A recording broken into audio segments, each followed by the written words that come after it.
Buenos días, chicos, ¿qué tal? Espero que estén muy bien. Voy a proceder a grabar este video que complementa el tema 2 de la unidad 1, ¿vale? El tema 2 de la unidad 1 que hemos estado viendo durante la semana 2 de este módulo, ¿ok? Entonces, simplemente para ubicarnos un poco, sabemos que viendo el sílabo, digamos el sílabo un poquito, de una manera un poco rápida, ¿vale? Y sabemos que estamos todavía en esta parte, en la semana 2, ¿ok? La semana 2 y estamos haciendo la revisión de los conceptos básicos de geología y lo estamos haciendo a través de un tema, el tema 2, ¿ok? El tema 2 que sería revisión de conceptos de geología estructural y geomorfología.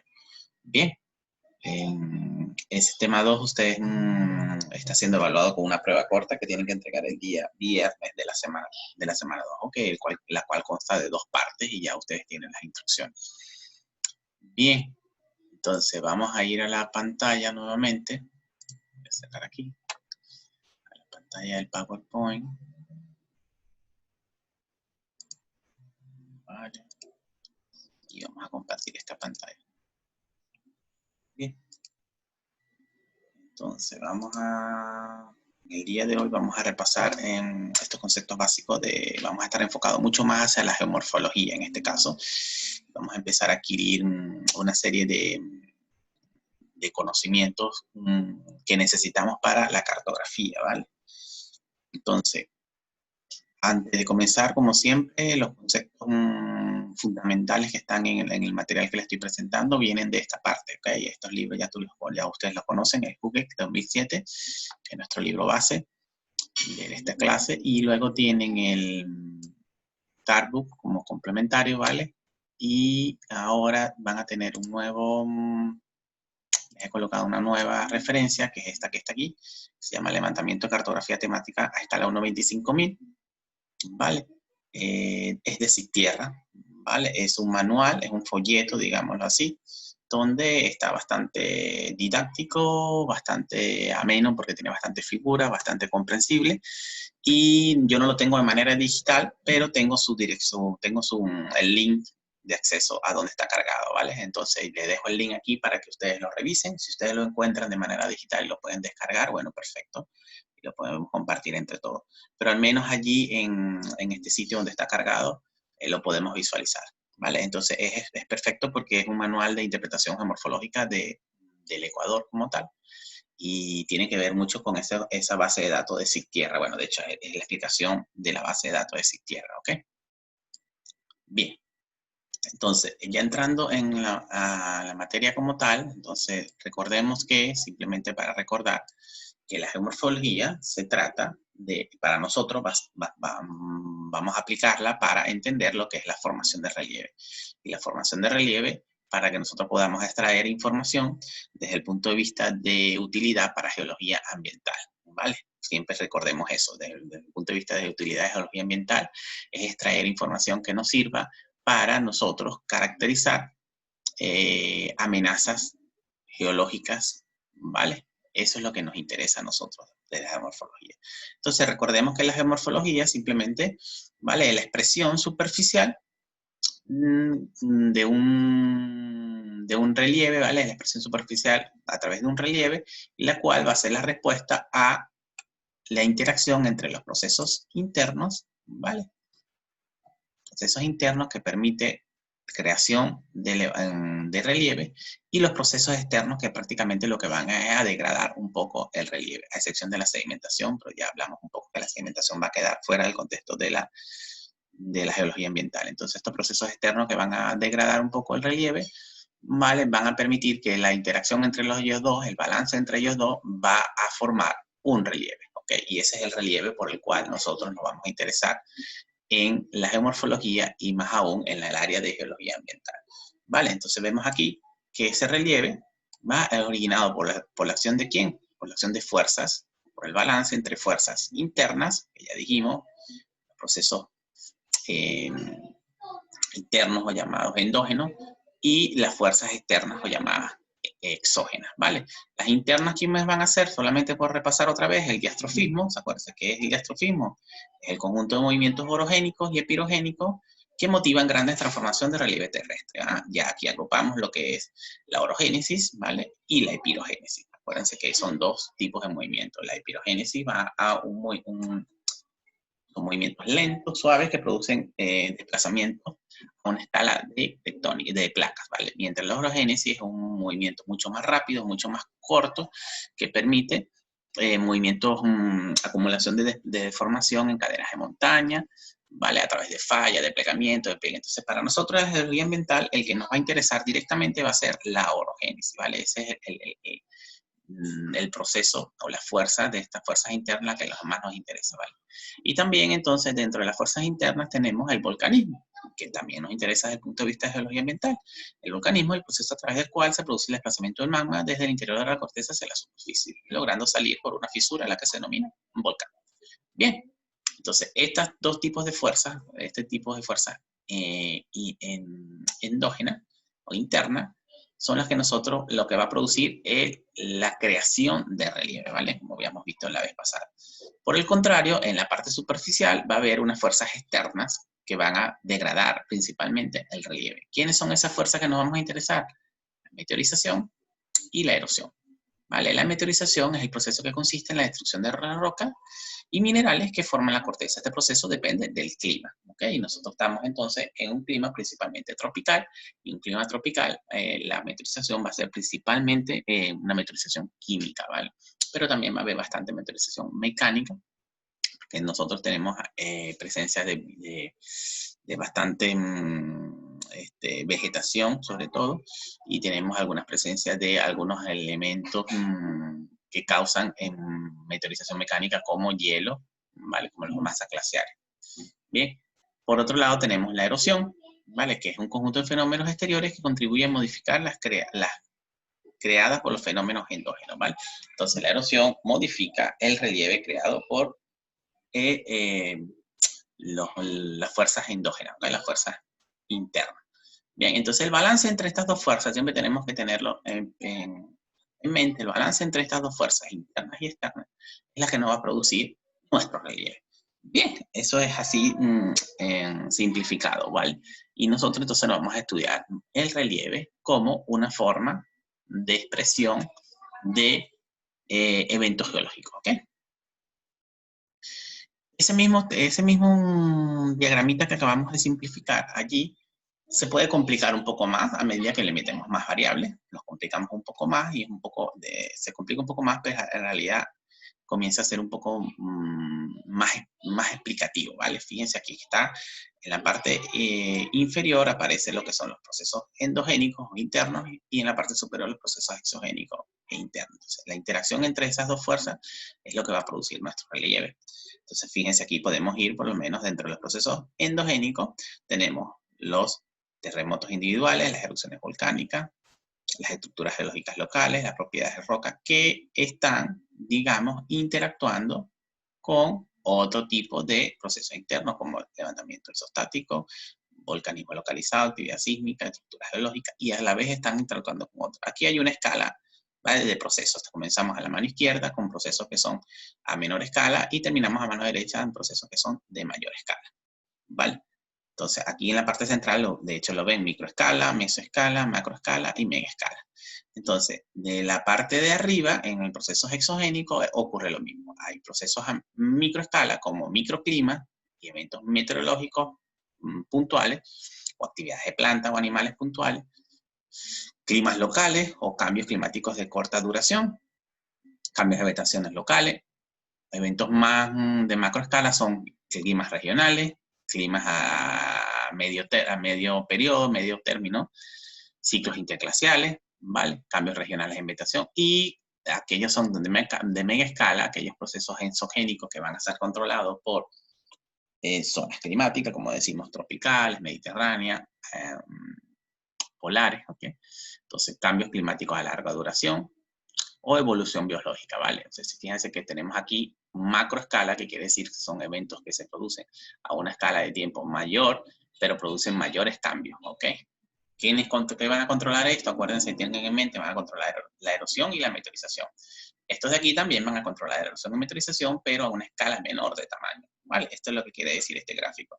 Entonces, si se fijan, En la parte de abajo habíamos dicho, terremotos individuales también actúan como microescala, pero tenemos aquí como a mega escala tenemos movimientos de las placas continentales, geología continental, levantamientos a larga duración y subsidencia. Bien, entonces todos esos elementos van a estar interactuando entre sí. Todos ellos van a estar interactuando entre sí, lo que significa el doble sentido de la flecha. Bien, y entonces como producto de estas dos interacciones, fíjense que en la parte central de este cuadrito aparecen los productos que se originan. Tenemos productos a microescala, que tienen, ya empezamos a cuantificarlo con una microescala, tienen un área menor a 250 metros, ¿vale? 250 metros cuadrados. Tenemos un tiempo de duración, un tiempo de ejecución de este evento de aproximadamente 10 años. ¿Qué son esos? Bueno, son pensaduras como las que ustedes conocen, tipos de playas cortadas, pequeños circos, ¿vale? Piscinas, ¿vale? A esa escala tenemos entonces la formación de meandros, valles glaciares, dunas, detalles, fíjense que ya implica un término de duración de 1000 años, ¿vale? Y un tamaño de área mucho más grande. Y si nos vamos al sentido, a la derecha totalmente, y vamos a la mega escala, entonces tenemos áreas de un millón de kilómetros cuadrados. Y significa que esto ocurre en tiempos de duración de 10 millones de años. Entonces tenemos la creación de cuencas, de mayores cuencas, conchas glaciares, ¿vale? Los grandes mares arena, ¿ok? Líneas de costa, la creación de montañas. Bien, entonces eso es lo que yo le quería que vean, que ustedes vayan familiarizando con este evento. A medida que podemos profundizar ya, entonces, cuál es la relación entre las fuerzas endógenas y las fuerzas exógenas, y verlo desde el punto de vista ya de tiempos de duración, y esos tiempos de duración van a producir entonces diferentes tipos de respuestas. ¿Dónde nos vamos a interesar nosotros desde el punto de geología ambiental? ¿Dónde vamos a estar viendo principalmente? Bueno, nosotros vamos a estar moviendo, por supuesto, aquí lo que dice terremotos individuales, porque son los que van a causar principalmente una amenaza geológica, van a ser una amenaza para ciertos establecimientos de la sociedad, erupciones volcánicas, por supuesto, levantamientos tectónicos, volcanismo localizado, geología tectónica, ¿vale? Entonces, ya desde aquí prácticamente es donde nosotros nos vamos a estar moviendo. Fíjense que si le ponemos una escala de tiempo, entonces estamos moviendo desde 1000 años a cosas más recientes. Bien, lo que sea mayor a 1000 años para nosotros no es que no nos interesa el punto de geología ambiental, sí nos va a interesar un poco, pero no tiene tanta aplicación para lo que es el establecimiento de amenazas geológicas.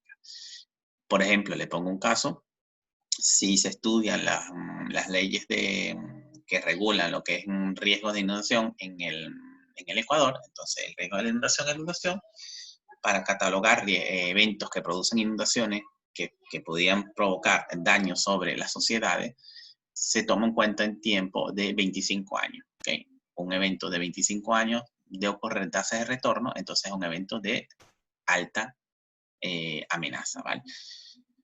Entonces, 1000 años está muy por encima de eso. Otro ejemplo le puedo poner, por lo menos ya a medida que aumentan las obras civiles, el tamaño de las obras civiles, la envergadura, entonces este tiempo de duración va a aumentar. La represa de Agoyán, por lo menos, fue diseñada para eventos catastróficos de 500 años, ¿vale? Casi que a la mitad de este periodo.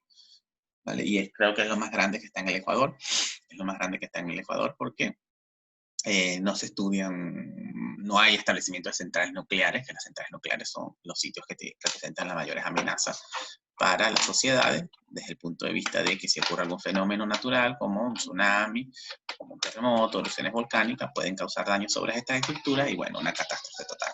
Entonces, las amenazas volcánicas, los sitios de centrales nucleares, se les considera eventos que tengan un periodo de duración mucho más grande, ¿vale?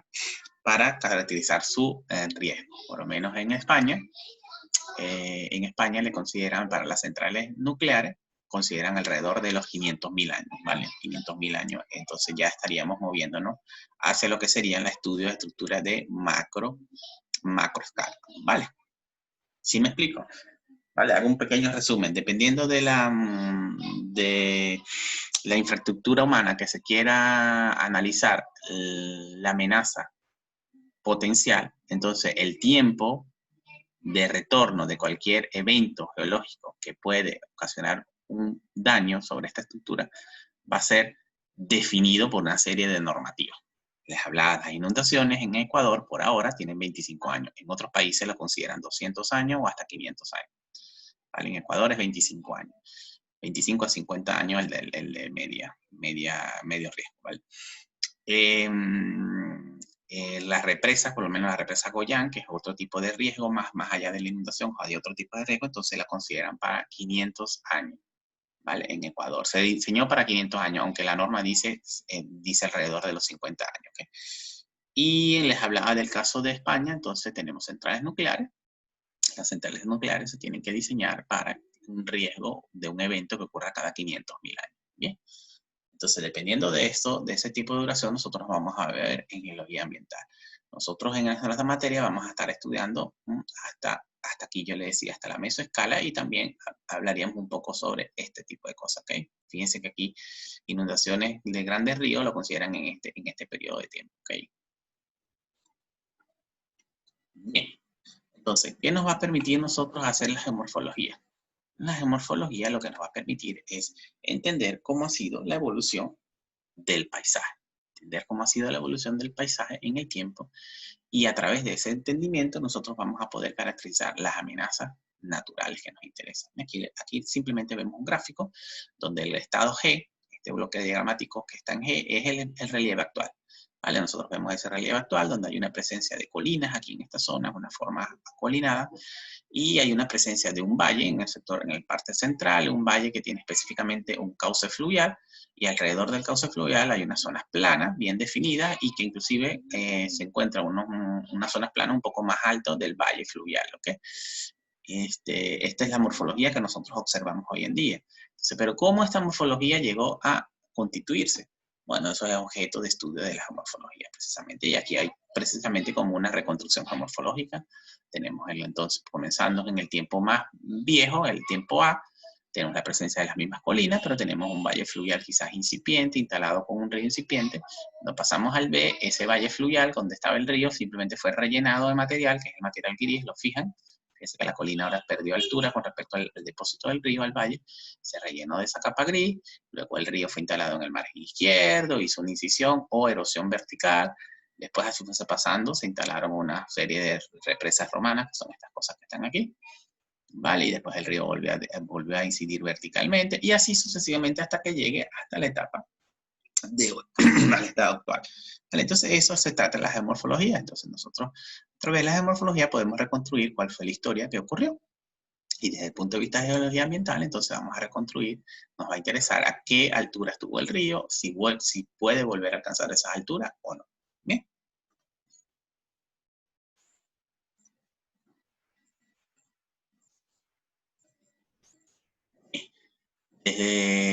Les hablé allí desde el punto de vista de morfología fluvial, particularmente, y de interés desde el punto de vista de inundación, pero también desde el punto de vista de riesgo sísmico. En este caso, vamos a un ejemplo sencillo de lo que es un bloque, un corte en un perfil 2D, ¿vale? En este perfil 2D estamos viendo la presencia de una superficie, que es una falla en este sentido, ¿vale? En este sentido, en este embuzamiento hacia la parte izquierda, y entonces, como nos dice que este bloque es el que está levantado y este es el deprimido, esta es una falla con una cinemática normal. Bien, entonces tenemos la falla con una cinemática normal, y entonces tenemos lo que es la generación de un escarpe de falla, ¿vale? Escarpe de falla. Entonces, la escarpe de falla, lo que les traje esta figurita aquí, es que él puede evolucionar en el tiempo de diferentes maneras, dependiendo del tipo de falla, dependiendo del tipo de material, dependiendo de la meteorización y la erosión que haya en la capa, el escarpe va a evolucionar de una manera u otra. Fíjense, hay un escarpe de un estilo en esta parte, el escarpe sería esto aquí. ¿Vale? Fíjense que aquí toda esta parte sería relleno de sedimento, ¿vale? Con un abanico probablemente compuesto por detritos, ¿vale? Entonces tendríamos un escarpe de este estilo, ¿ok? En el caso 2, fíjense, el escarpe es totalmente diferente, escalonado, bien, con una pequeña cuña de sedimento. En el caso 3 es un escarpe más suavizado, y en el caso 4 es un escarpe un poquito más suavizado que el caso 2, ¿vale? Entonces fíjense que hay 4 tipos de escarpes diferentes de falla, y que van a estar controlados, precisamente como les decía, por los procesos exógenos y por los procesos endógeno, ¿vale? ¿Cómo va a evolucionar? A nosotros desde el punto de vista geomorfológico nos va a interesar identificar el escarpe de falla, ¿vale? Identificarlo y después poder caracterizar cuál ha sido el evento sísmico o los eventos sísmicos que han producido estos escarpes de falla para nosotros poder cuantificar si es que existe alguna amenaza desde el punto de vista de sísmico, ¿vale? En la zona.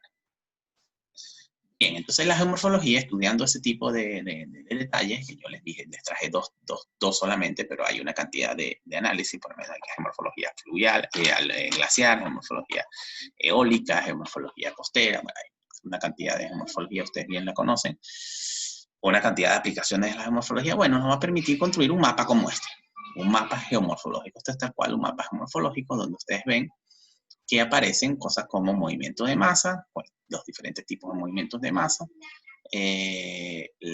Hay movimientos de masa superficiales, movimientos de masa más profundos, y aquí se diferencian en este mapa, ¿vale?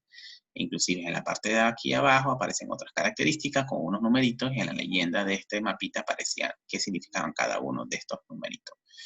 ¿Ok? Aparecen unas unidades donde clasifican los diferentes tipos de rellenos coluviales que hay en la zona.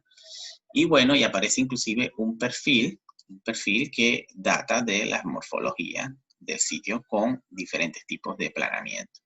¿Vale? Entonces es un mapa súper complejo, si lo ven así a priori, muy rápidamente es un mapa súper complejo que prácticamente lo que caracteriza los diferentes tipos de terreno que hay en el área. Bien, nosotros no vamos a llegar a este detalle porque no nos interesa, sino que nos vamos a tomar las cosas que son interesantes para nosotros, para la geología ambiental. Por lo menos los tipos de deslizamiento nos interesan, ¿vale?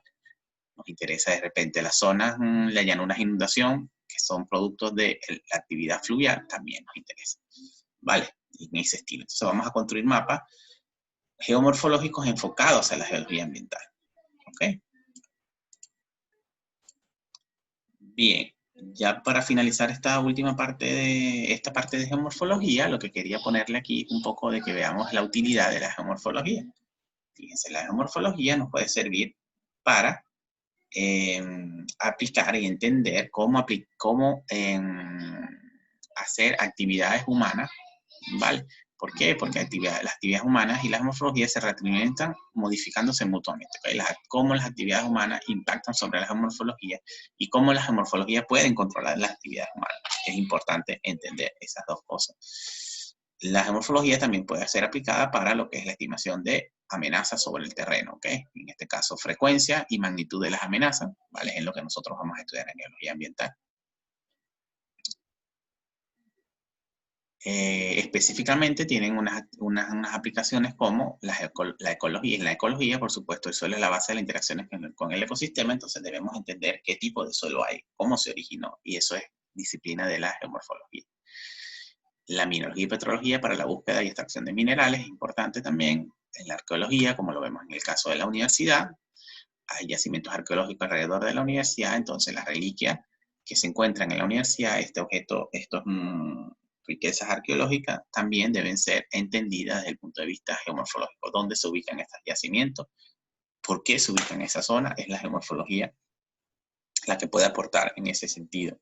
O la construcción de obras civiles, desde el punto de vista de ingeniería, e inclusive el entendimiento de los suelos, el entendimiento de la génesis de los suelos y de la génesis del relieve, nos va a ayudar a entender inclusive la génesis del relieve de otros planetas, ¿ok? Entonces también actúa desde el punto de vista de geología planetaria, ¿ok? Bien, entonces esta laminita la habíamos visto en el último video que yo les había pasado, en el video del martes de la semana 2, que hablaba un poco de los dos tipos el mensaje aquí era los dos tipos de formas que se producen en la geomorfología, las formas erosivas principalmente y las formas estructurales. Nosotros nos vamos a interesar por el segundo tipo de formas, ¿ok? Sin olvidar la primera, ¿vale? Bien.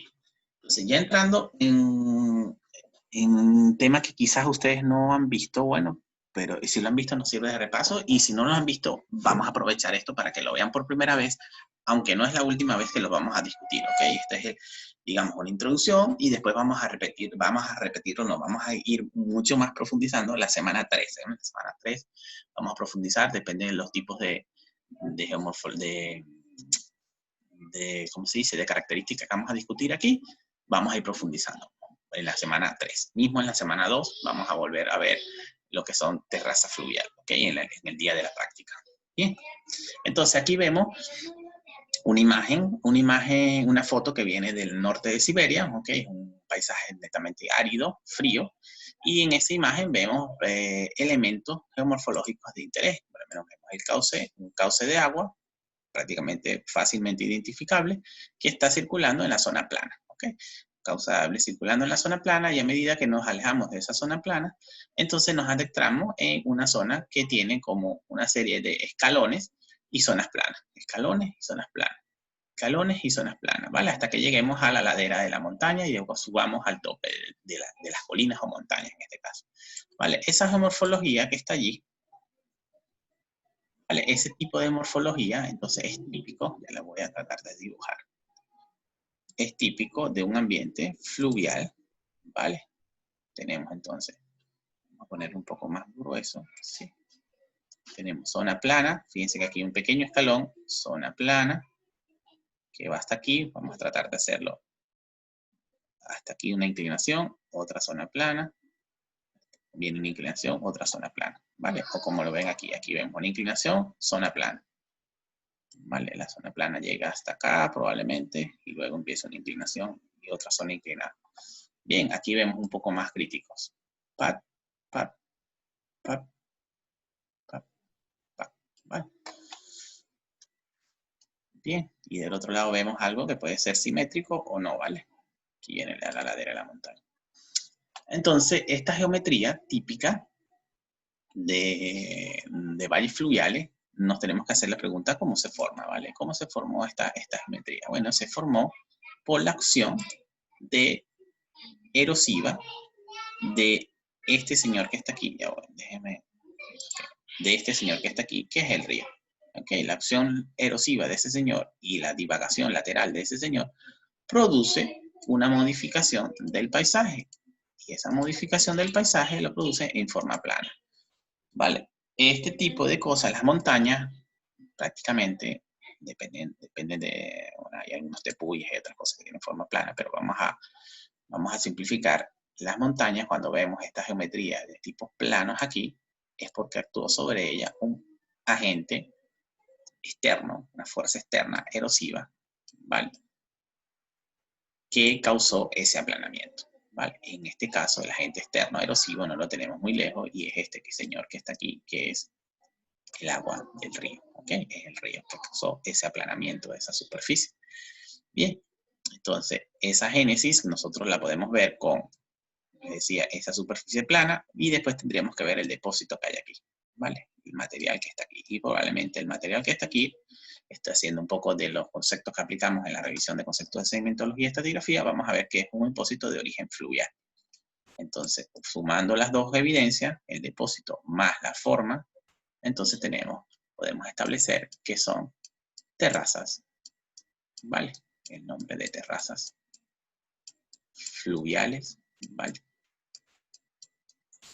En este caso, vamos a llamarla terraza. Entonces, las terrazas son superficies planas que tienen una génesis relacionada con el proceso erosivo de los ríos, ¿vale? Y que se encuentran y que evidencian lo que son paleosuperficies de inundación. ¿Okay? ¿Qué es una paleosuperficie de inundación? Eso lo vamos a ver en la siguiente lámina. Déjenme borrar esto para que podamos ver la siguiente lámina. Ok. Bien. Bien, vamos al siguiente entonces. Entonces vemos un modelo conceptual, que es en la siguiente lámina. Vamos a ver así. Cauce fluvial en la parte central.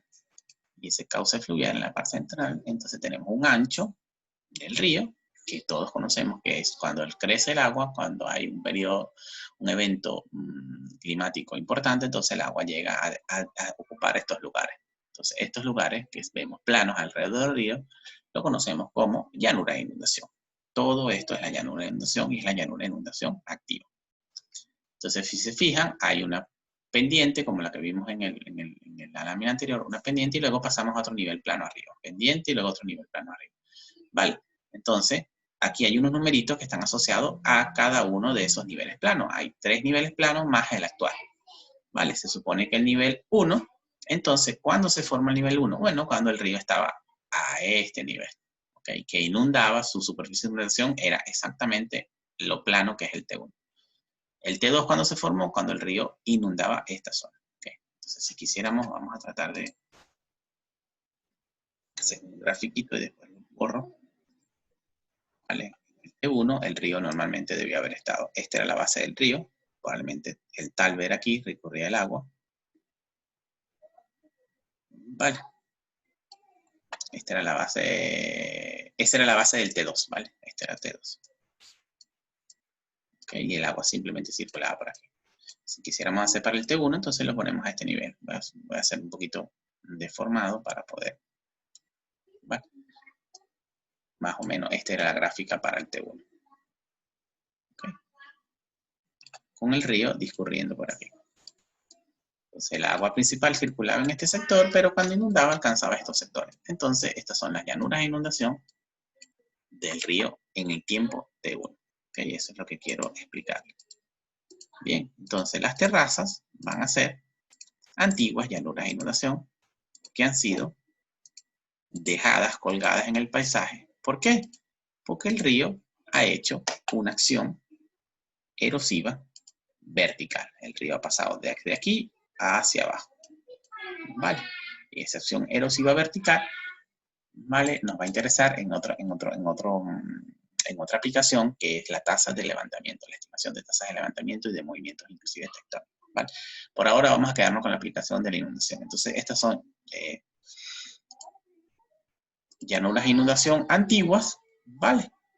Que han sido grabadas en el relieve. Bien.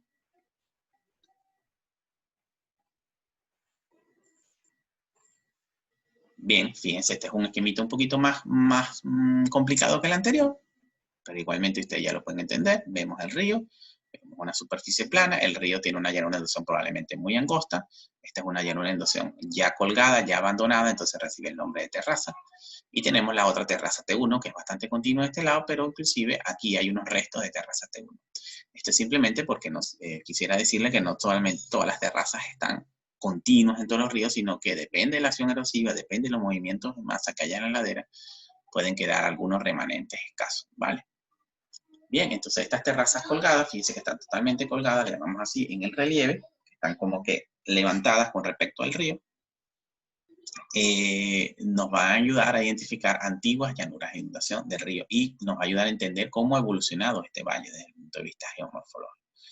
Otro aspecto importante de entender, que lo explicamos en la lámina anterior, pero lo voy a repasar otra vez. Entonces, el T1 obligatoriamente se formó antes que el T2 y antes que lo que es el cauce del río actual. Entonces, las terrazas, a medida que son más altas, son más viejas. ¿Vale? Ese concepto es importante que lo tengamos claro. Bien, aquí vemos ya fotografías reales de lo que son terrazas fluviales. En este caso vemos un valle fluvial en la parte central de la imagen, un valle fluvial que discurre de derecha a izquierda. Vemos un talud, ¿vale? Y vemos una zona plana, ¿vale? Y esta zona plana está siendo señalada como terraza media en este caso. Y aquí vemos otra zona plana en este lado que tendríamos que ver si está compuesta de material fluvial y ver si es una terraza efectivamente o no, ¿vale? Y aquí vemos en la parte basal la llanura de inundación activa, actual. Entonces el río que discurre por aquí puede ocupar toda esta zona, esta llanura de inundación.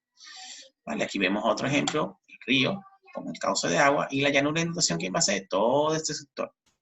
¿Vale? Fíjense que hay una ligera semiterraza formada, pero que todavía no está totalmente abandonada en el paisaje. Decimos abandonada cuando el río ya en periodos de crecida no la puede alcanzar. Por lo menos el río, por más que crezca, probablemente no vaya a alcanzar esta terraza que está aquí, ni esta que está aquí. Pero esta que está pequeñita aquí, que está formando, sí la va a alcanzar. ¿Vale? Entonces, esta es la llanura de inundación, una terraza, dos terrazas, y aquí por lo menos si ven otra terraza, ¿vale? Tres terrazas en este caso.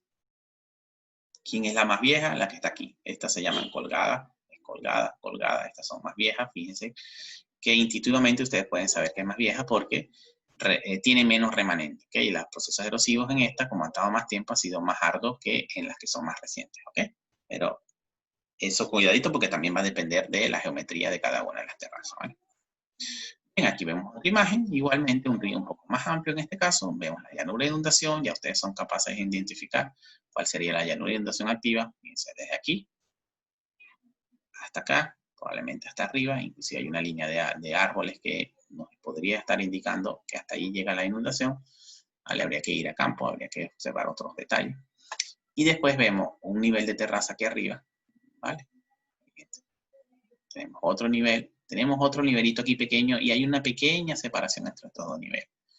¿Vale? Hay que ver si efectivamente estos son procesos erosivos aquí que han actuado y han ocasionado dos niveles, si es el mismo nivel o no. Estos son detalles que tenemos que discutir en campo. Por ahora vemos dos diferentes. Vemos otro nivel aquí arriba, vemos otro nivel aquí arriba. Ya, déjenme conectar mi computador.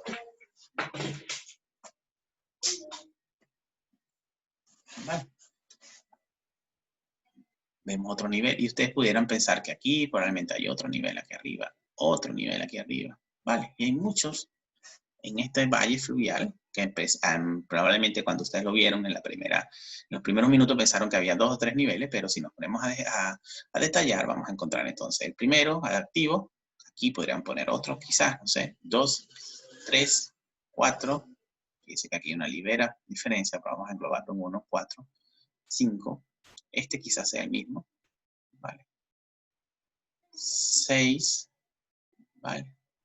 6, 7 y quizás hasta 8 niveles, ¿okay? en un solo espacito, ¿vale?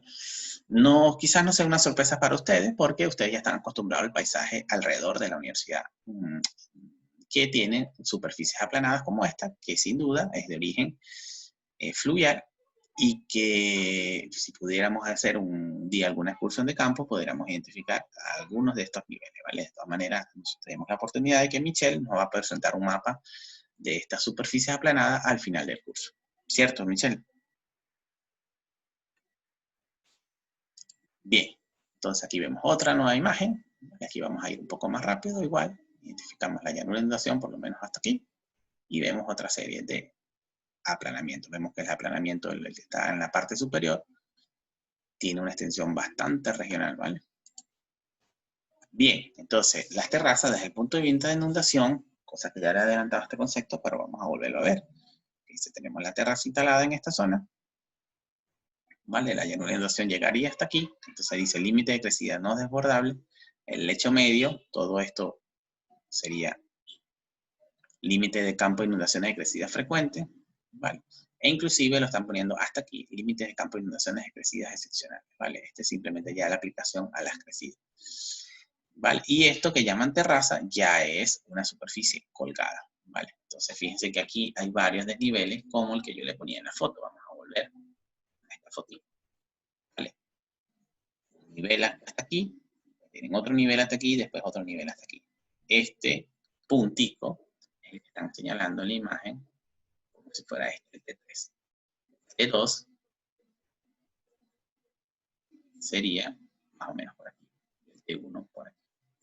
Entonces, todo ello, desde el punto de vista de las regulaciones gubernamentales, dependiendo de los años estos que les hablaba, van a considerar que la inundación del río llega hasta aquí, o llega hasta aquí, lo que le importa, ¿vale? En Ecuador son 25 años, ¿vale? Hay que hacer unos modelados numéricos a ver si alcanza este nivel o alcanza este nivel, ¿vale? Yo, desde el punto de vista geomorfológico, el aporte que nosotros le podemos dar es cartografiar los niveles de terraza, datarlo, ver cuándo estuvo en ese nivel y después decir las edades para que ellos calculen más o menos las tasas de retorno, ¿vale?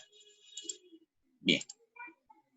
Otra aplicación que les mencionaba de las terrazas fluviales es las tasas de incisión fluvial, ¿vale? Y para este concepto de tasas de incisión debemos discutir una cosilla, o debemos traer un concepto que ya hemos discutido. El río discurre actualmente por aquí, con su superficie de inundación activa, con su inundación activa. Entonces, la diferencia en altura que hay desde el cauce del río a el nivel aplanado de la terraza que estamos mencionando, la vamos a llamar H1. ¿Vale? Eso se llama H1 y eso es la incisión.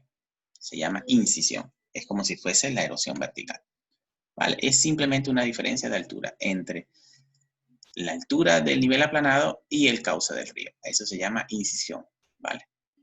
Entonces, si nosotros sabemos la edad de esta superficie aplanada, si lo obtuvimos por un método de datación y obtuvimos una edad numérica, ¿vale? Si nosotros entonces agarramos esa edad numérica y la dividimos, o dividimos la altura esta entre la edad numérica, entonces nos va a dar la velocidad promedio con que el río bajó desde T1 hasta su estado actual. ¿Vale? Eso se llama velocidad de incisión o tasa de incisión. ¿Vale? Eso es todo el concepto. Entonces, si nosotros tenemos la edad de esta terraza y la dividimos, o dividimos la altura a la que ella se encuentra entre la edad, entonces tenemos la velocidad de incisión. Igual, si tuviéramos edad para esto, hiciéramos el mismo ejercicio, entonces pudiéramos tener tasa de incisión para la T1, para la T2, para la T3. Esto nos va a hablar un poco de cómo ha sido la velocidad de incisión, cómo ha sido la erosión en el río, en la evolución fluvial del valle fluvial en este caso. Y esto va a estar controlado, como dice aquí, probablemente por una fuerza interna como es el levantamiento tectónico, las tasas de levantamiento. Cuando hablemos en la semana que viene de lo que son inundaciones, vamos a ahondar un poco más en esto, ¿vale? Por ahora vamos a enfocarnos en lo que es entender lo que es las terrazas fluviales y un poco de cómo cartografiar. Bien. Entonces aquí les dejo una imagen de Google Earth, el flanco surandino de los Andes de Venezuela, en este caso, y vemos cómo se ven unas terrazas fluviales. Lo vemos claramente que hay una superficie compuesta por montañas, en este caso, que después de salir de la montaña presentan una transición hacia la zona del piedemonte, ¿vale? Y en esta zona del piedemonte vemos prácticamente una superficie muy plana, de gran extensión, como la que estoy remarcando, y que prácticamente el cultivo que hay en la zona nos permite delimitar con muy buena precisión cuáles son los bordes, porque las personas vamos a aprovechar esas zonas planas para cultivar. Entonces, fíjense, hay una ciudad bastante instalada en esta zona y aquí hay otra ciudad un poco más grande, inclusive instalada en esta zona. Y hay un río que discurre en la parte central de la imagen. Bien, entonces a priori nosotros vemos un río discurriendo en la parte central, vemos zonas planas, probablemente compuestas por material aluvial, y así es como nosotros podemos identificar terrazas fluviales en imagen, ¿no? Esta es una imagen, un modelo de elevación digital del mismo sitio. Esta terraza o esta zona plana que estoy señalando a la derecha, voy a señalarla con el láser, esta zona plana que estoy señalando a la derecha, va a ser esta misma que está aquí, ¿no? La que es llamada Marinesa. Fíjense, un modelo de elevación digital en este caso. Vemos relieves abruptos compuestos de pequeñas filas y laderas y vemos zonas planas. Zonas totalmente planas, bien delimitadas, que tienen una zona oscura, que son los talud de las terrazas. Bien, si viéramos sus valores topográficos, sus curvas de nivel, entonces vemos específicamente que son específicamente zonas planas, ¿vale? Miren, las curvas de nivel, cuando estamos en la zona del talud, se aproximan, están juntitas, y a medida que nos acerquemos hacia la parte base, hay una sola o dos curvas de nivel, ¿okay? Que nos indican que el terreno es relativamente plano, ¿vale? A excepción de esta zona montañosa, donde las curvas de nivel están bastante apiladas, ¿okay? Bien, ¿qué nos permite hacer eso? Bueno, nos permite hacer una cartografía o la identificación de esos diferentes niveles de terraza, la altura a la que se encuentran, nos va a servir para poder correlacionarla en primera instancia y decir si son el mismo nivel o otros niveles, ¿vale? El mapita que está señalando a la izquierda, tenemos varios niveles y es, ¿vale? Aquí representado en la misma imagen que vimos en la primera foto, en la primera diapositiva de esta zona, ¿vale? Vemos entonces el límite de esta terraza que llamamos T5, aquí vemos una T4, aquí vemos una correlación a ambas riberas del río, T4 con T4, aquí hay una nueva T6, aquí hay una nueva T3, ¿ok? Entonces, dependiendo de la altura que ya tengan, y en este caso le hemos incorporado unas edades, fíjense que hay 59.000, 72.000, vamos a hacer entonces la identificación de los diferentes tipos de terraza fluvial. Bien, aquí hay otro mapa un poco más complejo, ¿vale? De las terrazas fluviales, donde ven el cauce del río discurriendo por aquí, el río principalmente, y vemos entonces una serie de identificación de diferentes terrazas fluviales con diferentes geometrías. ¿Ok? Entonces, si ustedes se quieren imaginar cómo nosotros vamos a identificar las terrazas fluviales, cómo ustedes las van a identificar, tenemos que guardar esta imagen en la cabeza. Son zonas planas, donde si la vemos en el mapa topográfico, vamos a ver curvas de nivel que nos indiquen que la pendiente es prácticamente cercana al cero. O la pendiente no puede estar inclinada. Que los cambios de altura son prácticamente nulos, ¿okay? Son muy bajos, ¿okay? Bien. Estas son metodologías para identificar entonces terrazas fluviales en base topográfica. Fíjense, en este caso tenemos una base topográfica, ¿ok? Y una vez que nosotros observemos, aquí están haciendo un zoom de esta zona, observamos la base topográfica un poco más detallada, vemos que hay curvas de niveles apiladas y aquí hay una zona donde las curvas de niveles se separan, que pudieran estar indicando que son zonas planas. Entonces, si hacemos un perfil, ¿vale? Si hacemos un perfil en esta zona, vemos que es el B, B'. Aquí vemos el B, B', ¿vale? Fíjense que está el río, aparece el río, que probablemente discurre por esta zona, y aparece una zona plana, que probablemente sea esta primera zona plana, ¿vale? Después hay una pequeña pendiente, que probablemente sea estas cositas que está señalándose aquí en pendiente, y después viene otra zona plana, que es la de arriba, ¿vale? Entonces así nosotros podemos identificar esta morfología típica de talud plano, ¿vale? O slope flat, que nos indica que es una geometría probablemente de terraza fluvial. ¿Vale? Aquí hay otro perfil que no aparece, el AA', un poco más complejo, fíjense, que identifican diferentes niveles de terraza. Bien, entonces nosotros con nuestra base topográfica que ustedes construyan vamos a identificar esas zonas planas y después vamos a hacer estos perfiles para ver, para controlar, ¿vale? Y así de una manera ir cartografiando, esa es la forma como se hace. Después tendremos que ir a campo a comprobar si esta cartografía efectivamente está correcta o no está correcta.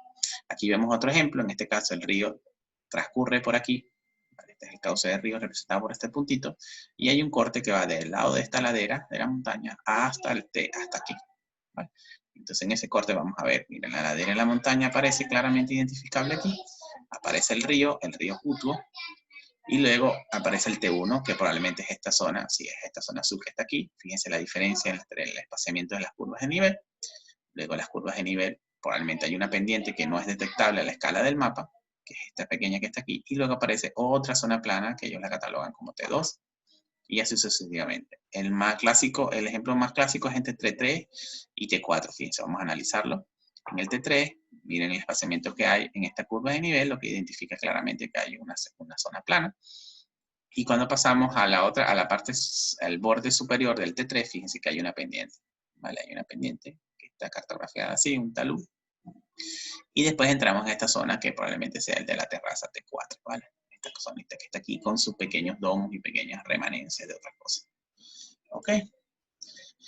Este es otro mapita de cartografiado de terrazas fluviales, un mapa mucho más bonito, ¿vale? Eso es todo lo que tiene, son colores mucho más bonitos, pero lo que quiero es que ustedes se interesen entonces en que hay la identificación de diferentes niveles de terrazas, T1, T2, T3, cada uno con un color, de la forma como nosotros debemos representarlo, la forma como ustedes lo deben hacer en su proyecto de investigación, es tratar de identificar todos estos tipos de terrazas, ¿vale? Y asignarle un color de acuerdo a la correlación que ustedes hagan. La correlación significa si un polígono que están estableciendo para una terraza es la misma terraza que otro polígono en otra zona, entonces le ponemos el mismo color.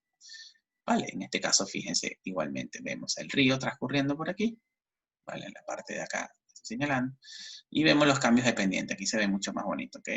Suave, empieza un talucito, suave otra vez, un talucito, suave, y así. Es la forma como ellos identifican los diferentes tipos de terrazas fluviales. Bien, basado en imágenes satelitales y basado en data topográfica. ¿Ok? Bien, entonces voy a parar el video aquí para que comencemos luego con lo que son abanicos aluviales.